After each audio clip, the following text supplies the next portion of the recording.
Mastering your 1/4 inch seam on a Pfaff Passport 3.0 might take a couple tries. First off, one thing that I do notice is that when your needle is in the center position, you do have a line right here on the door that covers up your bobbin that says 1/4 inch. So you can see it right there. That would be something that you could just easily use the regular presser foot, center needle position, and then keep the fabric easily lined up by that line. Now, some people like to have some type of guide. So if you like a 1/4 inch foot with a guide, you might want to pick up the 1/4 inch with the right guide foot with the IDT system. So you can use the dual feed with that as well.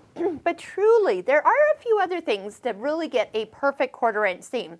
No matter what you end up doing, whether you move your needle position just a little bit more to the right for a scant 1/4 inch, use a finer thread like my favorite, Aurifil thread. A lot of gray and cream is used up when I'm piecing. And then also finding a nice thin needle, like a quilting needle 75 or a Microtex needle size 70.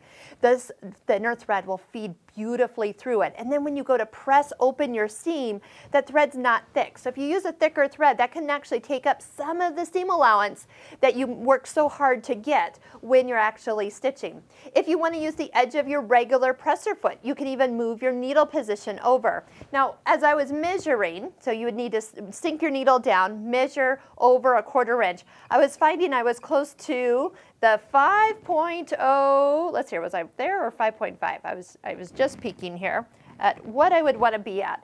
I think it was actually 5.5, but you can kind of set that wherever you'd like. And then all you'd have to do is move the needle position to what you would want to use it with, and then use the edge of your presser foot. So no matter what you end up choosing, it has to be right for you.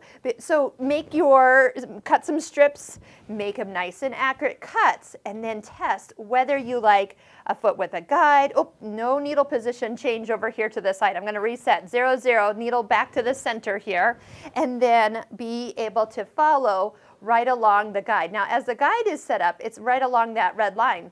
So again, just finding what works for you, how you guide it. Everybody's just a little bit different. So just work to master your 1/4 inch, and again, there's so many different ways to do it. So don't feel like just because you've done it one way that is what everybody else should use, or somebody else giving you suggestions. Work to make sure that when you press this open, it is that perfect finished 1/4 inch seam that you're looking for.